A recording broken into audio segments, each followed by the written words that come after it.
Hey everybody, sorry for the delayed response there. Having a couple technical difficulties behind the scene, but it's okay. It's only 2018 and we'll figure out PowerPoint. So, thanks everybody for joining us this afternoon for the webinar on culture versus competency. So, here's a couple things we're going to go over other than the fact that I'm having a couple technical issues. Some housekeeping items for the audience today.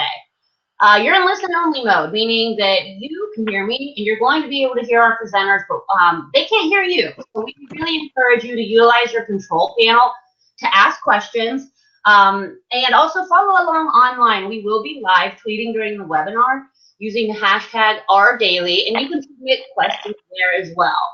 And just a friendly reminder that we're recording, so if for some reason you can't make it for the whole webinar, no worries. We're going to be sending a follow-up email after we're done today with a copy of the recording, the presentation, and a special offer from our sponsor today. Our sponsor today is Goodco, and I'm actually going to hand it over to my good friend William Tincup to give you a little rundown on our friends at Goodco before we jump into things.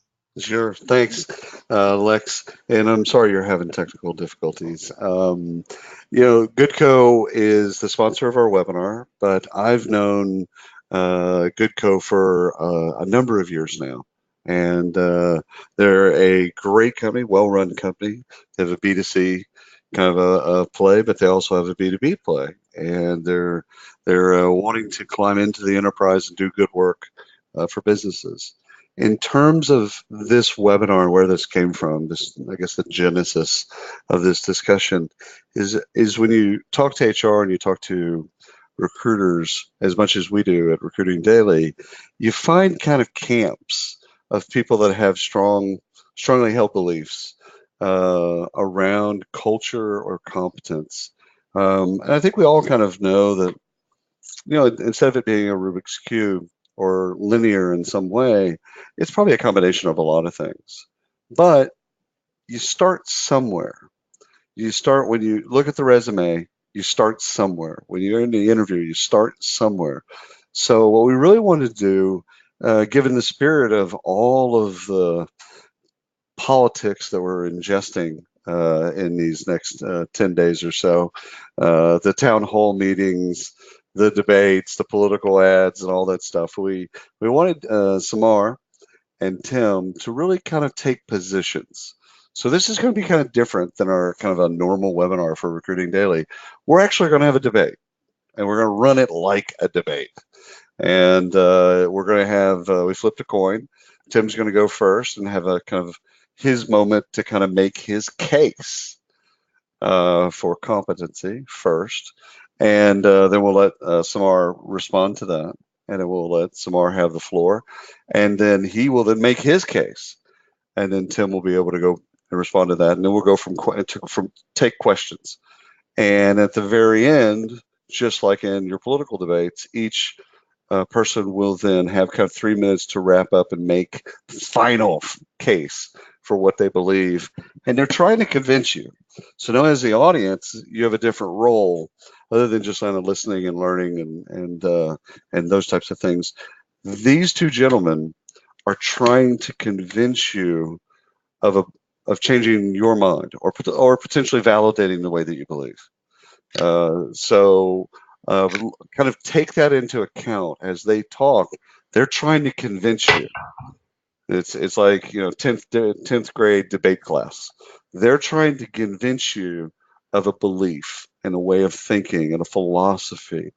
And so they're going to walk you through what they believe is true, their truth, their particular vision and version of truth. And then we're going to take questions, but we're going to allow equal time. Each person is going to have equal time with each question, and it's going to be fun. It's again kind of an innovative way of talking about culture, which is what Goodco does. But it's also allowing for the world to be bigger than just culture. So we're going to be talking about competence as well. So Samar, do me a favor, introduce yourself. Hey guys, Samar Barwadkar. I'm the founder and CEO of Goodco. Started the company from my couch in 2012. About 2.5 years ago, got acquired by a European behemoth called Axel Springer and Stepstone that's investing heavily in the business. allowing us to grow rapidly. Very good. Tim, would you please tell the audience about yourself? Hi, I'm Tim Cordion. None of you will ever be able to spell that if you're not looking at it. I've been doing this in some version or form for about 20 years, both small, medium-sized businesses with a healthy dose of consulting. So I've worn the typical HR generalist hat with a heavy dose of the talent acquisition space. And I currently work around strategic initiatives in that space, including technology, branding, and just general projects related to talent acquisition. Very nice. And my name is William Tincup, president of Recruiting Daily. And, Google me and you can find me. I don't have much more of an introduction other than, Google. Yo, Google, because Kevin Durant says. All righty, Tim, because you won the coin toss, you get to go first. So I'm going to start the clock right now, and you have the floor, my man. Okay, great. Well, first of all, thanks for having me. That's the traditional opening, isn't it? It is. And I just want to say I like tacos. So a vote for me is a vote for tacos. That's what we're about. So I kind of wanted to start here because, everybody loves kittens and I want to win this thing. So I brought a kitten along. There's obviously an equilibrium between the measures of the culture access and the measures of the skill access. We don't want people who don't believe in our organizational values or mission, but we don't want incompetent people. The question then is going to be, what's the right balance given a choice, which is the right area for you to emphasize within your own organization? Another part may be the role culture plays in your go-to-market strategy. How important is your true culture in that mix? And finally, what's the level of available labor to choose between in your given market, and as well as your budget to put in time and energy towards those things? So you really have to think of it in those terms. And I want to start by, really making sure we define competent properly. The traditional definition is more than merely qualified. We're not talking about people that are just bona fide occupationally qualified. We're talking about competencies, and competencies are those knowledge, skills, and abilities of highly successful incumbents that you've measured that you can prove will lead to high potential success, likelihood of success. So when we're talking about hiring for competencies, we're talking about hiring high potential people, not just qualified people. Let's see, if you grab the next slide for me real quick. When we focus too much on culture, this is what we end up with, right? And for this argument, obviously, we're going to concede that we're not talking about protected class concerns. We can all rightly express concerns about culture as a buzzword for discrimination. That's not what we're here to talk about today. We can also rightly express that there are cultures that include an openness to diversity. We can see that hopefully in a growing trend today. I believe that's a lot of that discussion is going on. So let's agree what we're talking about is a healthy focus on cultural fit within the average organization, right? So can we even really define culture appropriately? In the next slide, we can kind of talk about what we tell people our culture is, right? That's kind of what we sell people versus what the reality of what they experience is. We tend to bring people in and tell them our culture is this big, wonderful culture, but really it's work, right? There's a reason we call it work instead of vacation. And so where do we even begin to measure culture when we talk about hiring for cultural fit? Are we going to hire it based on cultural fit for the company level? Are we going to do it for the division level? What about the department or even the team? What happens too often when these aren't even aligned? And can you say within your organization that your team culture is fully aligned with all those different levels all the way up to the company level?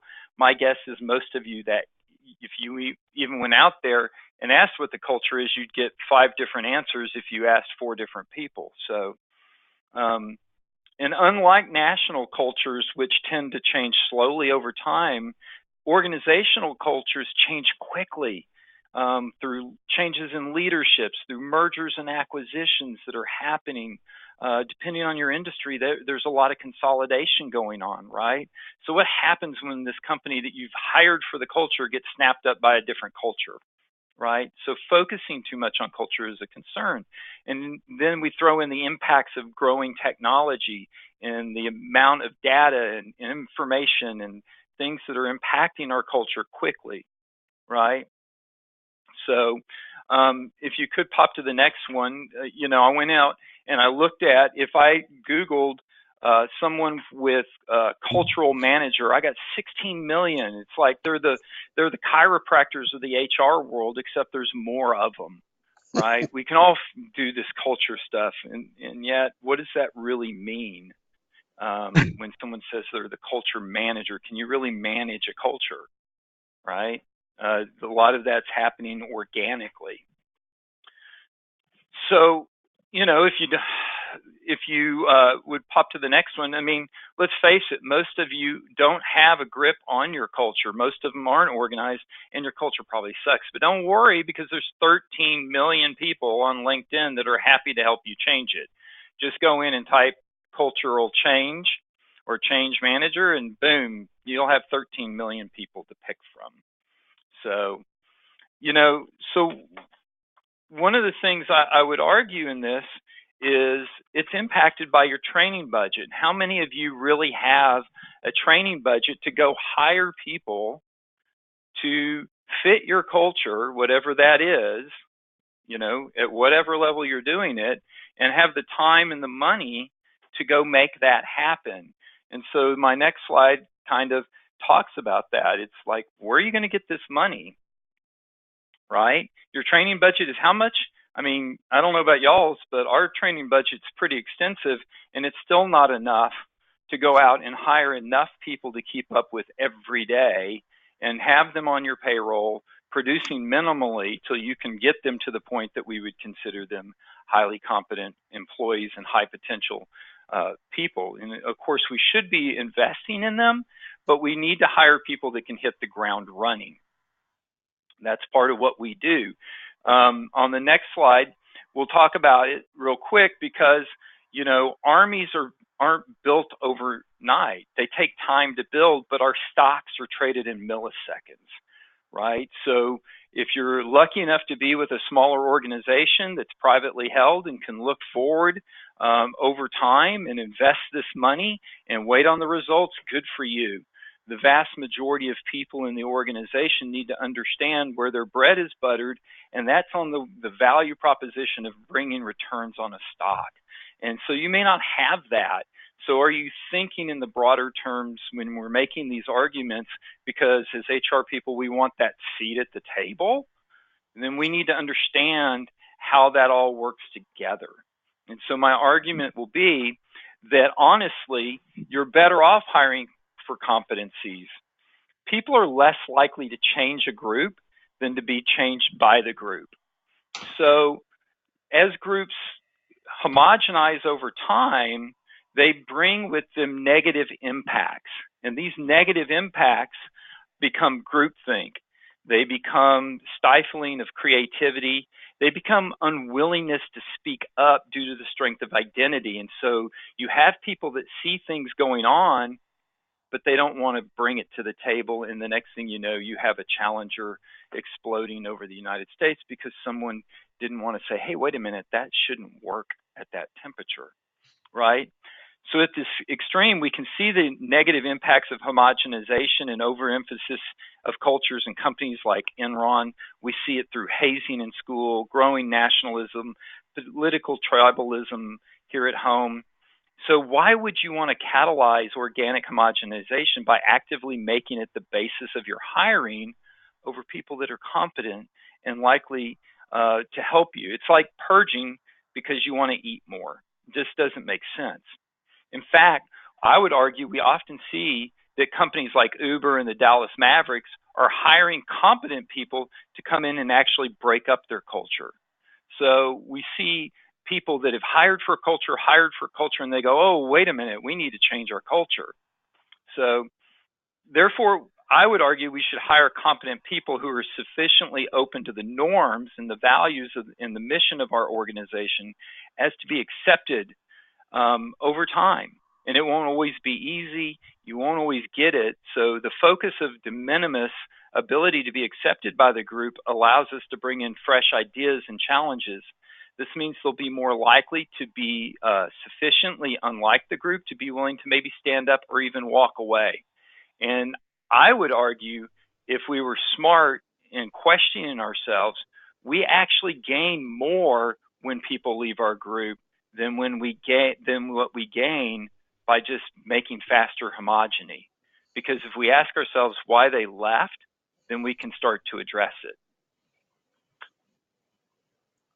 So that's kind of my overarching emphasis, and I'll just leave you with this before I hand it off. Companies don't have, people don't leave companies, they leave leaders, they leave managers. But companies have cultures and leaders have competencies. So with that, I ain't got nothing but my cute puppies. And tacos, evidently. So, Samar, before we get to your case, which you're going to have your case just coming up. Any quick retort that you would like to kind of have for Tim? I think Tim's gonna eat dirt by the end of this. Okay, alrighty. Calling good cow, but no. To be honest, I think most of Tim's description of problems are absolutely right. Those problems exist, but it just so happens that there is a lot of evidence from our own data that shows that culture isn't like a fluffy Kool-Aid candy floss stuff, right? And yeah, it does lack a common definition, and frankly, that's what we're building at GoodCo. But without plugging GoodCo, I think we're now at a point where we can use so much better technology and smarter technology to engage people, and through people build people analytics. So culture, I think, is sort of a bad, dirty word, and I get why, because there's like 16 million of those people trying to help you out on LinkedIn, right? And I totally agree. But even Tim mentioned at the end that hire confident people. How do you figure out who's confident, Tim? Through their resume? Or is it fake confidence or not? Okay. All right. Good retort. All right, Clark. Clock is now starting. Yes. Samar, you have the floor. Take it and run with it, brother. All right. So since I'm tackling this like dirty word culture and it's supposed to be fluffy, I thought I'd start with the fluffy story in a way. I promise you it ended well, but my journey kind of started in 2012 when I took up this new job at an agency that many people would kill to work for in San Francisco. I was really pumped. Next slide. I couldn't wait to start this madman-esque adventure in a way. Like men in sharp suits doing important things. I was super stoked about it. I didn't have a recruiting or HR background, but it was obviously like a big, important career move for me. Next slide. But the reality ended up feeling a lot more like Office Space, right? Unfortunately, like the whole shtick with Mr. Lumberg and his TPS reports, the reality is I actually really liked the work, but the culture felt stifling. And I realized that it's more about the people that I work with day in and day out, not about sort of the company culture, right? And it's the people that actually affect my happiness, my learning, fulfillment, all of those things. And I realized there was no way for me to figure out what it was going to be like working with this team or having the tools to be able to work with them better. And I realized that team was becoming the core currency for operations going forward. Next slide.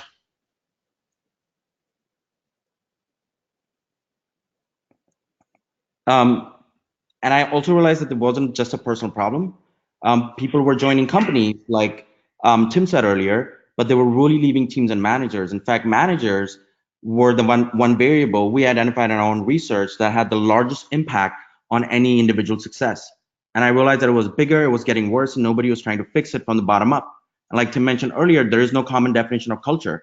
Is a one-person wellness consultant going to come fix your culture? Probably not. Is next slide, please. Is like free ping pong, like ping pong tables and free lunches and shuttle buses your culture? Definitely not. I mean, that's probably an extension, tactical extension or manifestation of your culture. But culture is really defined by the people you work with day in and day out. After all, we spend a third of our lives at work, right? And we owe it to ourselves to love what we do. Next slide. So when I started thinking about this and I realized, yeah, I looked at Glassdoor reviews, it all looked great, or people just had bad experiences with the company. So I feel like people on both ends of the extreme end up painting the culture of the company instead of understanding what's going to be in real life working with them. Also, when I started doing more research, I found out that we're in the middle of a perfect storm. We're spending more money today than we've ever before in hiring new people, but we're also losing them more quickly than ever before. Even though leaders say that culture is the top factor, the top challenges facing human capital in the future, most of them rate it very urgent, but we're actually not putting our money where our mouth is. Next slide.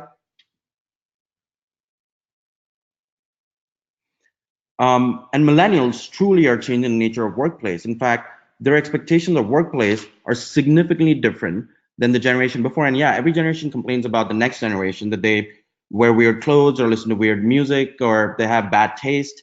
And that's fine. But the only big difference is that the internet has really made these changes at a steroidal pace than ever before. And in fact, millennials are so different about their attitude towards work. Often they get a bad rap, but really they're looking for a more holistic or shared sense of beliefs and motivations and values between the personal and professional lives. And when they do find that, they outperform anyone else because they want to believe in something bigger, something more purposeful, have a greater sense of meaning. And yeah, we can call it like the fluffy stuff, but they don't want to be like our fathers who punched in and clocked out from 9 to 5. And as you can see here, there's a lot of data that suggests that millennials literally do think differently, and 40% of our workforce are going to be millennials in the next 2 years. Next slide. And talent management itself is going through a pretty big transformation. I mean, that's the evolution over the decades, where now it's about quantifying people's soft skills and soft factors. And even though culture sounds fluffy when you talk to a consultant about it, but the reality is we have so much amazing technology handy these days that we can actually quantify it, build a common definition for it, and use it as a predictive model to increase the predictability of someone's success in a unique organization. When I say organization culture, it's not about the overall organization. Frankly, there are some traits that are common across multiple organizations. Next slide, please. But really, it boils down to sort of the experiences you have in the microcultures in the organization. And organizations are nothing but a collection of microcultures. Next slide.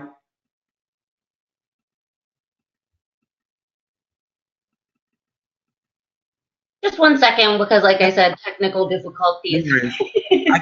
I can keep talking. And Keep talking. Yeah. So the slide that you're not seeing right now gives you a sense of how teams used to be distributed, very hierarchical, top down, and that's how they were, right?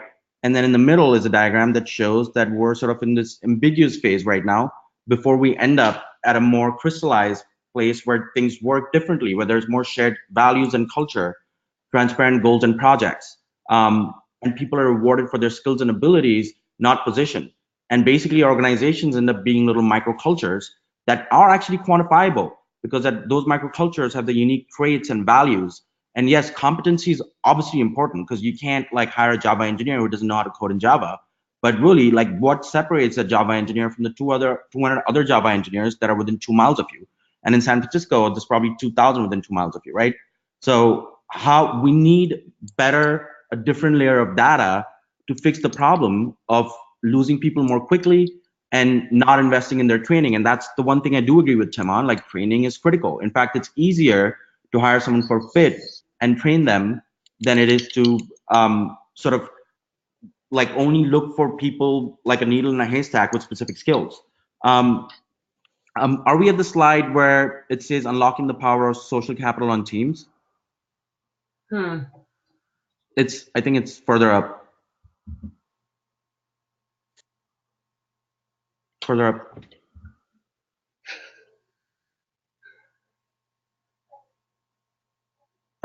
Anyways, I'll keep talking. It says unlocking the power of social capital. And one other realization I had from our own data and my research was that we've moved, like our social capital is really not about the physical capital that it used to be, or human capital. It's really about our culture, relationships, knowledge sharing. For example, if you can call someone a good friend at work, you tend to stay twice as long and are twice more productive, right? And these are things that matter now. And in the past, it used to be like a bunch of people on a team interviewing the same person, but all bringing the bias into the equation. So it's not people in a biased way, even subconsciously, end up hiring people that look like them, talk like them, act like them. But the reality is everyone's going to look at it differently based on your personality traits and your background. Go to the next slide, please. So frankly, just to close the loop on that story, that's when I realized that this wasn't just a personal problem, that people were joining companies but leaving teams and managers. The social and economic cost of this was just too great to ignore. It was bigger than me and it was getting worse, and nobody was trying to fix it from the bottom up. So we set out to build a common definition and a quantifiable framework for what culture means and how it's different from each other in teams. Next slide. And I won't bore you with the Goodco plug, but what's interesting to me, what you'll see on the slide is just because perhaps our background wasn't originally in HR and recruiting, we wanted to solve for the people problem, helping people discover themselves, become more self-aware through fun quizzes. And we've been described in a bunch of different ways in the press, like eHarmony meets LinkedIn, or like a Myers-Briggs for the 21st century, or like a more quantified, predictable Glassdoor, if you will. And I think all of them are the same thing, but then if you go to the next slide, what we've really done, and based on what Tim was saying earlier, and really solving for, frankly, and that we haven't connected on this content before, I swear, but I know I'm hoping that it's answering some of Tim's concerns, but that's really what we set out to do, build a common definition of culture that's quantifiable, predictive, it's employee first, where people love using it, it's viral, that grows within your company, but more importantly, the quantitative framework works on scale. And basically, just over the years, we built this really fun viral employee first model that has grown to like over 3 million users, 100+ million psychometric data points captured, and we bottom up decoded the culture to about 10,000 companies. Next slide. The next slide, which says bros before cores. And then our own research shows us a lot based on the data that we've gathered from all our users, is that when there's a good culture fit, employees are less likely to quit. They're 3x more productive with a high culture match. We're losing billions of dollars every year because of lost productivity, and a lot of that is very, very highly correlated with not getting along with your immediate team. 9 out of 10 hiring failure is due to poor culture fit, and at least 2/3 of Americans are disengaged at work, and that's primarily because of not having a friend at work or a bad culture fit. Next slide.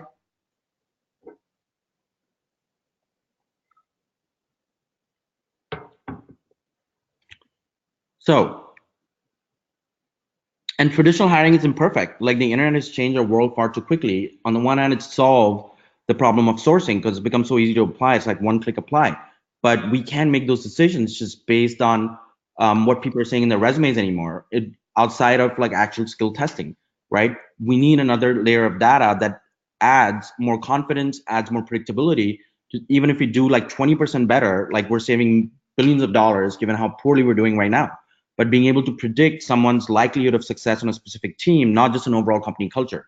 So what I'm trying to say is that it boils down to the micro cultures on teams, and teams are basically just a collection of people. More importantly, the whole is greater than the sum of its parts. Just because you have competence, it doesn't guarantee performance. In fact, there's a ton of research that shows that your skills or your past job or the school you went to have very low correlation with the other criteria, which is success at work. What really has high correlation is quote unquote how you get along with your immediate team, but more importantly, your hiring manager. But how the hell do you quantify that? But you got to build systems that become part of the DNA of the organization that your employees use, and it's still fun, but they get a lot of value and insights from it that you can then use to make better hires that are scientifically culture fit to your team, not just the overall company culture, because that's kind of vague. Next, last slide.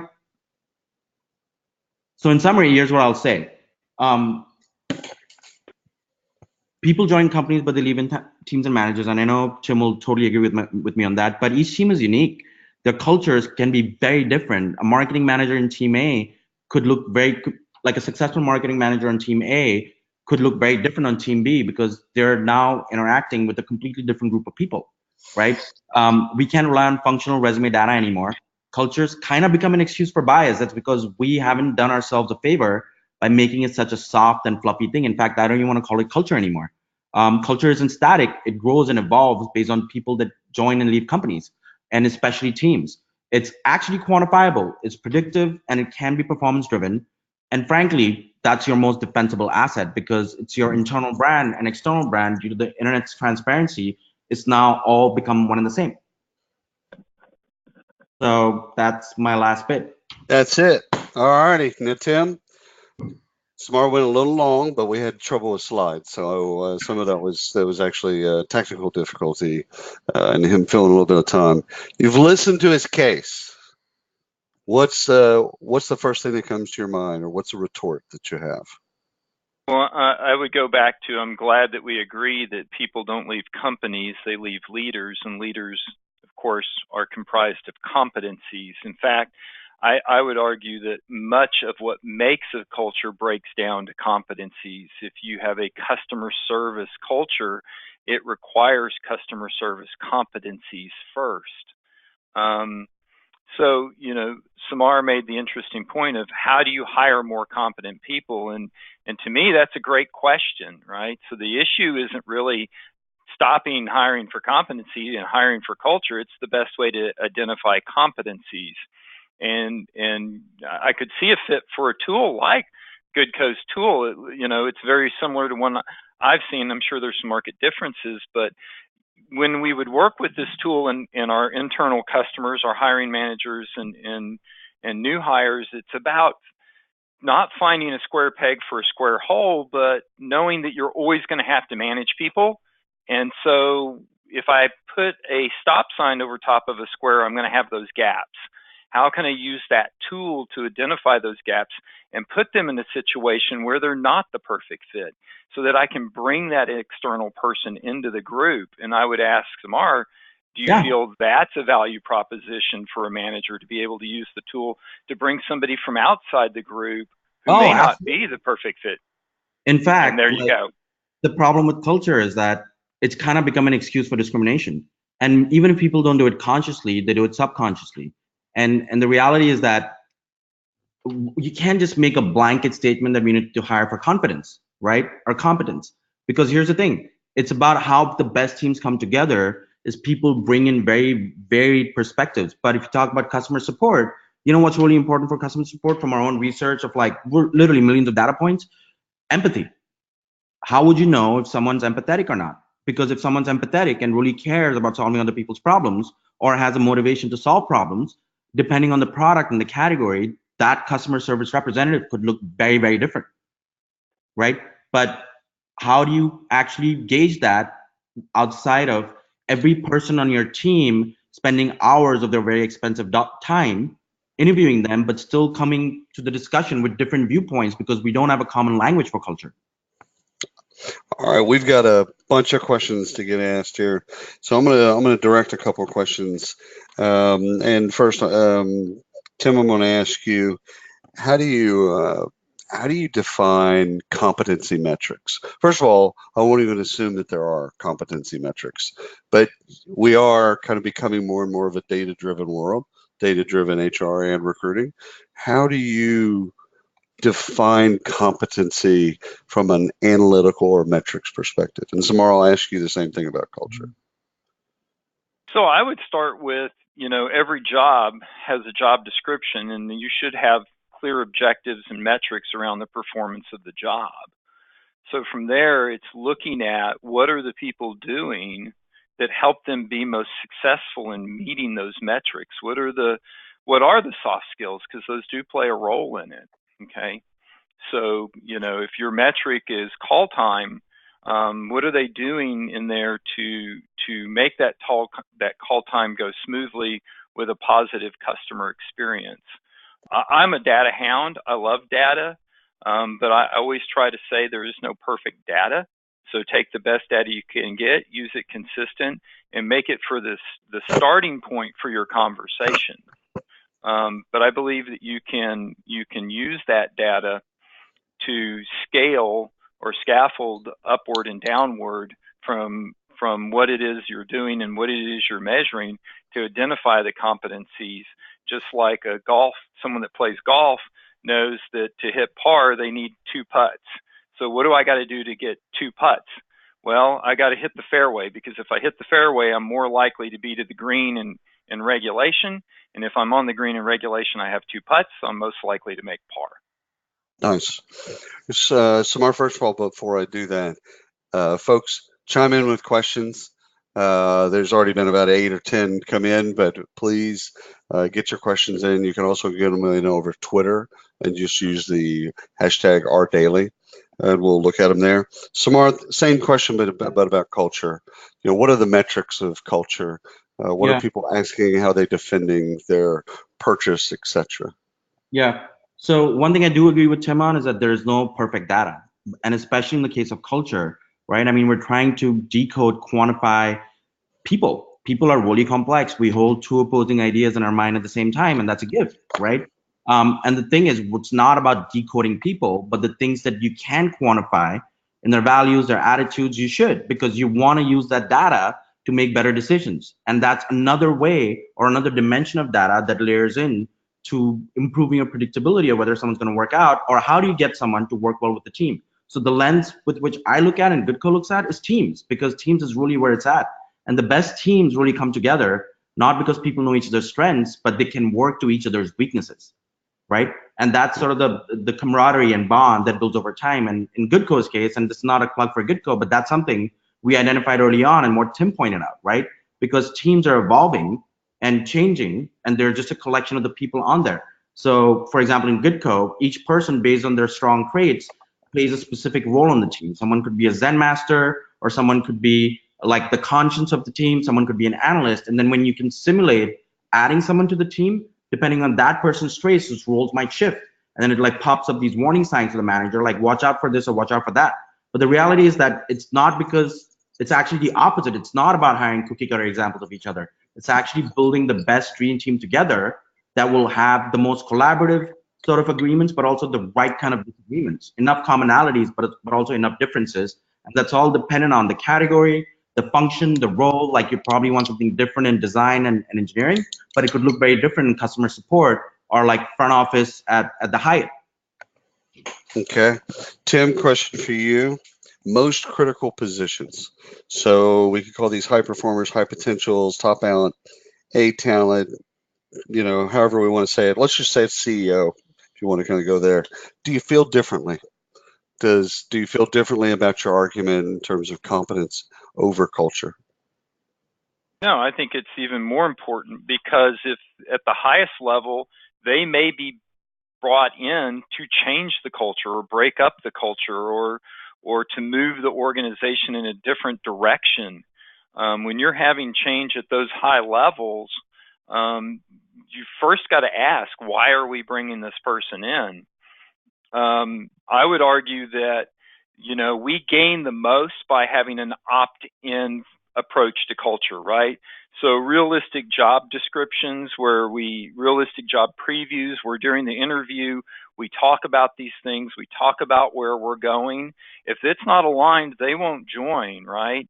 So by the time you get through that conversation and you've moved that ball down, you're starting to deal with someone that's already at least aligned and sufficient, and you feel comfortable enough will fit in the group, that you're bringing in a thought leader to say, hey, maybe we need to do things differently.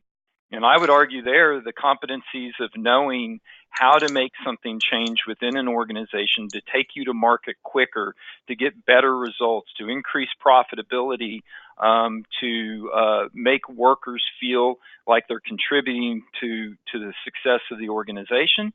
Those are competencies you need. And that if you do it correctly in the interview process, you will position it to where people that don't align with you just won't show up. And that's why the research is clear that realistic job previews tend to have at least a 12-month ability to move that short-term turnover out. So what's interesting is you did make an assumption in there, and that I want to highlight that to the audience, that there's a lot of honesty. So you've one of the assumptions you've made in that is that recruiters and hiring managers are going to give a true depiction of what's really behind the veil. They're going to be very probably overtly honest about that. So I just leave that as a caveat to what you said. Samar, same question. Top talent, critical, most critical talent. These are people in the succession plan. Mhm. You know, these are the hard to find, most Yeah. critical positions. We could even call them the CEO if you want, if that's helpful. Does it change your mind any? Does it change your direction any in terms of culture being more important than competence? Well, very slightly, but it does in some ways because at that level you can compromise on just the number of years of experience or how many times you've actually made mistakes because you don't want to pay for everyone's first mistakes at that critical role, right? So competency does take on a greater role, but even then, culture is just as important. They're both equally important because um, if you really think about it, it's more about this is the person that's going to actually build a foundation, actually set the tone, build a purpose for the company. But just because you have a fluffy statement on top doesn't mean it's actually going to happen, right? You got to turn it into tactics to your teams and your immediate teams and empower your managers to focus on being better managers instead of like focusing on being better just in their craft. So it does change, like the focus does become more on competence, but more importantly, also number of years of experience. We also extrapolate that and identify that more years of experience, more mistakes you've made builds more empathy in you. And that's a very strong trait that leaders need to have to actually be able to empathize with someone. And if someone's just approaching it as a science with a right or wrong answer, that's just not how companies get run. So you need to have someone that's actually able to deal with ambiguity, empathize, and then translate the purpose into tactical strategies that their people can act on. Okay, good. Next question is going to be kind of tough. So just kind of get prepared for this. The question is a Me Too question. Hashtag Me Too. What is our generation's 9/11 or John F. Kennedy or Man on the Moon, however you want to phrase it? These stories that have coming out and all the stories that haven't come out yet. Is the failure is that failure of Me Too that these stories are just now coming out? Is that about competency or culture? I'll throw it to you, Tim. Oh gosh, you know, as someone raised by a strong mother, and what a day to say that. And having two daughters and a wife that's in the workforce, you know, this is a big issue, and I think we cannot get around the cultural impacts of it. I don't know where that the competencies have that much to do with it as much as our societal norms and So our let me organizational norms. let me push you a little bit there. Harvey Weinstein, successful executive producer of Miramax, put out probably some of the greatest movies in the 90s. He got there with competence, right? Ultimately, or at least he was protected by competence. So, did he create a culture that allowed these things to happen because of his success or because of his competence? Like it is chicken and egg. And the whole thing that I we're can take talking that, about. Tim. Okay, go ahead, bring it. So I think this is a great question. Like seriously, and we see this especially in the Bay Area all the time, right? We say that we are actually creating equality and equal pay in the workforce for males Mhm. versus females. That doesn't show in the data. It just doesn't, right? And I really do think this is a cultural problem, not because I'm representing culture right now. The one thing that I do really agree with Tim on, if you've had a positive role model that's a woman in your life, that changes your outlook because then you empathize more with women. And like Harvey Weinstein, right? It's, I think, boils down to our sort of culture as maybe even a country, but especially in these little bubbles within a bubble, whether it's Hollywood or whether it's Silicon Valley, right? Is the culture of celebrating power and success at any cost, No matter how you get there, it doesn't matter, right? But it's more about if you're powerful, you can get away with shit. If you are successful, you deserve it because you worked hard. And that's where just single-minded looking at competency is a very flawed way of looking at it. It's really about empathy and training people to be more empathetic with others' problems around you, and especially in the male to female issue that we're facing, and the difference in pay in wages, and difference in like promotions and the glass ceiling and all of that stuff. I think it's really like a boys club culture, which is to be blamed for, and that's part of probably our evolution as in the economy and the way we've evolved, or more historical or more DNA based, but that exists. And I think the only way to change it is to build sensitivity and empathy, and that comes naturally if you've had a positive female role model in your life. All right. Next question. Yeah, I want to build on that. I want to build on that for 1 second, because I think to answer your question, I think that it was the culture that permitted it, and it's a culture where money and results matter more than humans. And we need to all work on that in all aspects of our lives. Okay. So I don't know that it was his competencies that allowed him to create that culture. I think he inherited it and he leveraged it, and it was wrong. And we've got to do more as a group. So good. All right. Next question. So I'm gonna take 3 different places: Manhattan, Silicon Valley, and Wichita, Kansas. Okay, 3 different places. You've probably been to all 3, hopefully. Is culture or competence different in any of those 3 places? Tim, I'm going to want to talk to you about it first.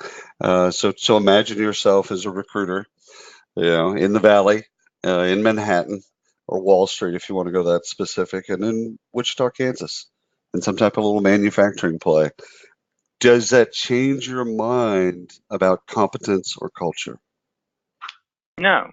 And I would just want to say I was glad you clarified, because I was going, man, Manhattan's like right down the road from Wichita. No, I mean, obviously we have to have people that are going to be aligned on some level of acceptability with shared vision, mission, values, and certain other aspects, right?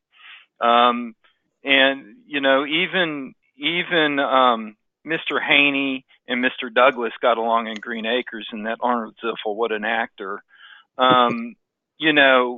So you can take people. I mean, we have to, as leaders, we have to build those bridges within our organization to allow those competent people who are aligned well enough to go in and manage, and using something like Good Co as a tool to say, hey, here's some things that we can work on, and here's how to better understand this person, and use it as a tool to bring competencies in and make them fit within the culture better is where I see a great value proposition.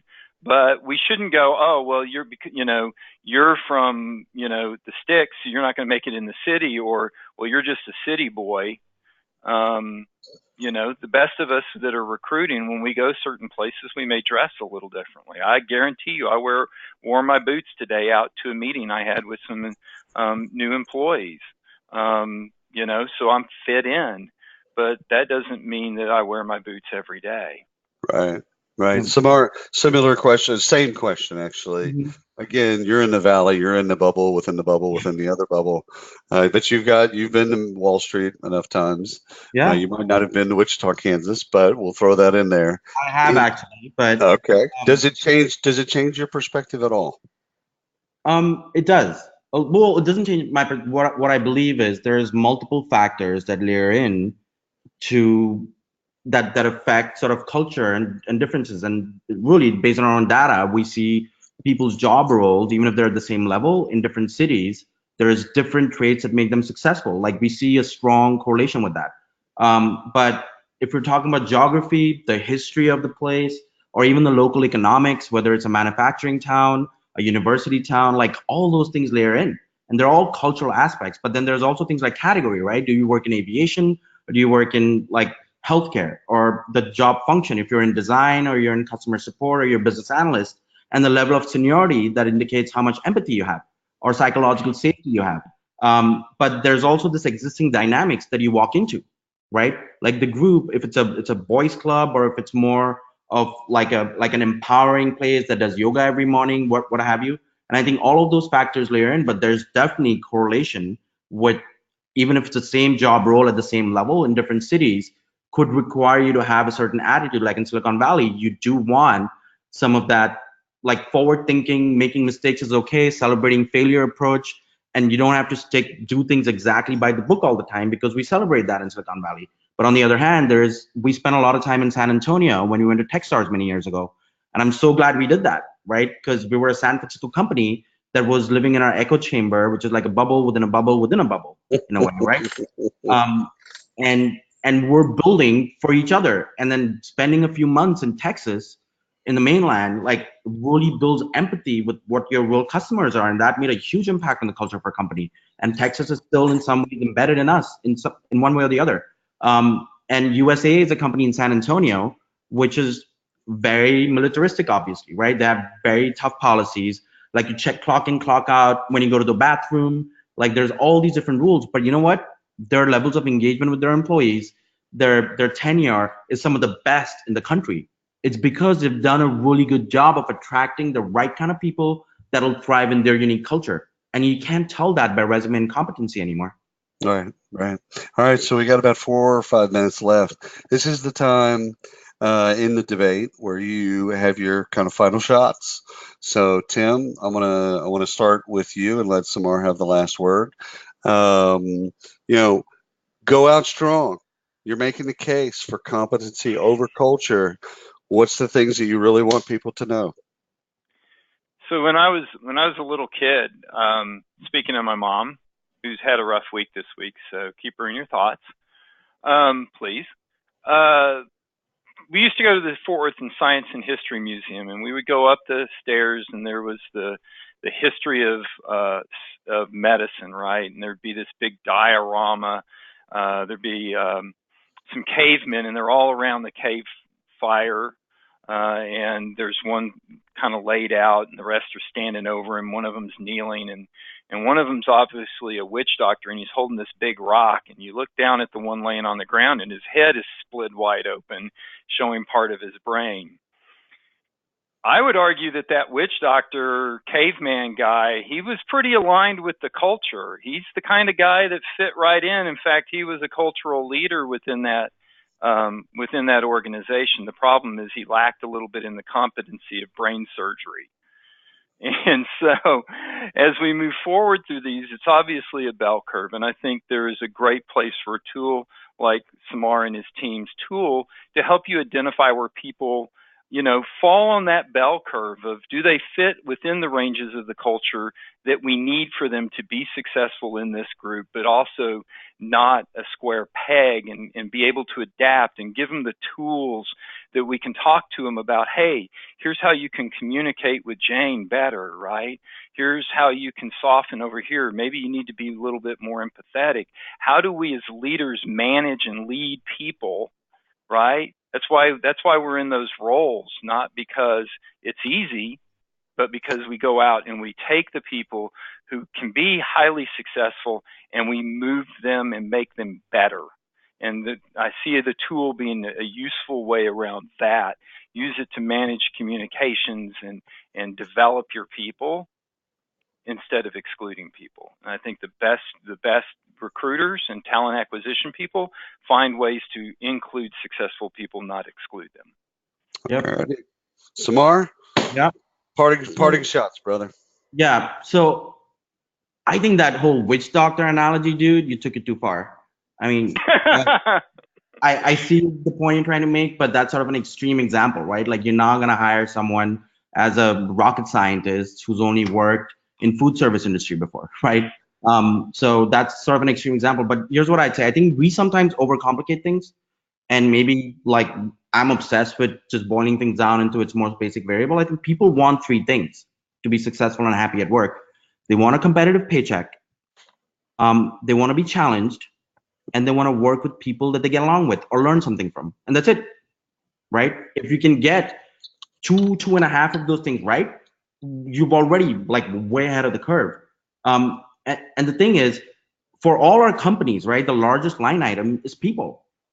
right? But it's a shame that it's also the least sophisticated in our approach. Like, we leave so much about people and their attitude and personality and their approach to chance. We would never do that with the more quantifiable part of our business, right? And I think the future, the next 30 years, and there's a lot of research that suggests that, is really going to hinge on our ability to better quantify human capital and be able to use that in more effective ways to help people build happier, more fulfilling lives. And obviously, culture is not effective at all if it's just a fluffy, like phrase wrote on the wall. And it is the leader's responsibility, and it's a leader's initiative that you turn those hollow words into tactical output and tactical tasks for your team by focusing on your managers and empowering them to do the same and build their own flavor of culture and competence in their teams. And I think without that, I think we are ourselves responsible for turning culture into such a fluffy, ambiguous word. But I think our industry and the tools we built haven't allowed us to use that in a way that nurtures and builds our culture in a competitive, performance-driven way, right? But I think that can change. That's it, ladies and gentlemen. That's the debate.